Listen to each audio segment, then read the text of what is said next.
Saudara-saudari. Selamat malam semuanya. Malam ini mari kita belajar bersama. Isi dari kesaksian Lukas pasal 9 dan seterusnya. Nah, ketika Tuhan Yesus Kristus berubah rupa, setelah turun dari gunung, pada saat itu ada seseorang datang berkata kepada Tuhan, "Guru, kemanapun engkau pergi, aku akan mengikut engkau." Tuhan berkata kepadanya, "Rubah mempunyai liang, burung-burung di udara mempunyai sarang, tetapi anak manusia tidak mempunyai tempat untuk meletakkan kepalanya." Hanya bisa dikatakan orang yang mengikut Tuhan Yesus melihat bahwa tempat untuk meletakkan kepala pun tidak ada. Saat itu Tuhan hendak berkata kepada orang lain, "Ikutlah aku." Tetapi orang ini berkata, "Tuhan, izinkanlah aku pergi dahulu menguburkan Bapakku." Tuhan berkata, "Biarlah orang mati menguburkan orang mati mereka." Tetapi engkau, pergilah memberitakan Injil Kerajaan Allah. Maka terlihatlah, untuk apa Tuhan Yesus memanggil orang? Seperti yang Tuhan katakan, "Ikutlah aku." tetapi orang ini berkata ingin pulang dahulu menguburkan bapaknya. Tetapi Tuhan berkata, "Biarlah orang mati menguburkan orang mati mereka." "Tetapi engkau, pergilah memberitakan Injil Kerajaan Allah." Jadi Tuhan Kristus memanggil orang untuk menjemput dia. Adalah untuk memberitakan Injil Kerajaan Allah. Memberitakan Injil Kerajaan Allah adalah memberitakan tentang Tuhan Yesus. Hal membuat orang percaya kepada Tuhan Yesus. Nah, di sini Tuhan berkata biarlah orang mati menguburkan orang mati mereka. Orang mati di sini hanya bisa dikatakan biarlah orang yang malang menguburkan mereka yang mati dengan malang. Itulah maksudnya. Lalu ada juga seseorang yang berkata, "Tuhan, aku bersedia mengikut engkau. Tetapi izinkanlah aku pamitan dahulu dengan keluargaku." Lalu Tuhan berkata, "Setiap orang yang siap membajak tetapi menoleh ke belakang, tidak layak untuk kerajaan Allah." Apa maksudnya siap membajak tetapi menoleh ke belakang? Artinya orang ini ingin mengikut Tuhan, tetapi juga tidak rela meninggalkan keluarganya.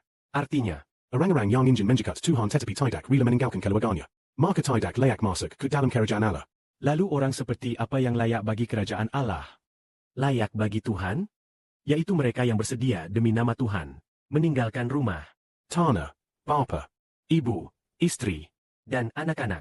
Orang-orang ini semua bersedia, mereka yang bersedia melakukan semua ini, akan dapat memperoleh kerajaan Bapa, mendapat kerajaan bersama Tuhan. Artinya setelah seseorang bersedia melakukan hal-hal ini, dan juga bersedia memikul salib mengikut Tuhan, hanya bisa dikatakan, bersedia demi nama Tuhan, orang yang menyerahkan nyawanya, barulah layak bagi Tuhan Yesus. Jika demikian, apakah orang yang mengikut Tuhan itu? Apakah setiap orang bisa? tidak. Hanya sebagian kecil orang yang bisa. Pernah ada orang yang dirasuki roh jahat. Orang yang dirasuki roh jahat sebanyak 1 legiun. Setelah roh-roh jahat itu keluar dari orang itu, Roh jahat itu pergi dan masuk ke dalam kawanan babi. kawanan babi itu terjun dari tebing. Mati tenggelam. Orang itu ingin mengikut Tuhan, tetapi Tuhan tidak setuju dia mengikutnya. Hanya berkata, "Pulanglah ke kampung halamanmu, kepada sanak saudaramu." Ceritakanlah kepada mereka apa yang telah diperbuat Tuhan Yesus bagimu. Lalu mengapa Tuhan tidak membiarkan orang ini ikut? Tentu saja orang ini juga ingin menjemput Tuhan. Orang ini juga pasti memperoleh hidup kekal. Tetapi orang yang mengikut Tuhan, dia memiliki satu sifat khusus, yaitu bersedia meninggalkan segalanya, menyerahkan nyawa, mengikut. Yang bersedia mengikutlah yang layak bagi Tuhan. Artinya, ada 2 jenis kehidupan abadi. Satu bersifat surgawi, satu bersifat duniawi. Orang-orang duniawi yang memperoleh hidup abadi di bumi baru. Mungkin dari 3 orang, ada 1 yang memperoleh hidup abadi. Namun, orang yang menjadi kehidupan surgawi, yaitu setelah kebangkitan, mereka yang memperoleh kehidupan Allah yang agung. Orang-orang yang seperti Bapa dan Tuhan yang agung. Berbeda dengan mereka yang ditetapkan untuk bumi baru. Orang surgawi semacam ini, mungkin dari 100.000 orang, hanya 1 yang memperoleh kehidupan surgawi ini. Yaitu 100.000 banding 1. Sedangkan orang yang ditetapkan memperoleh hidup abadi di bumi baru, mungkin ada 1 dari 3 orang yang memperoleh hidup abadi. 1 adalah rasio 3 banding 1. Satu lagi adalah rasio 100.000 banding 1. Itu mengacu pada orang-orang surgawi yang mengikut Tuhan, yang telah mengabaikan hidup dan mati demi nama Tuhan.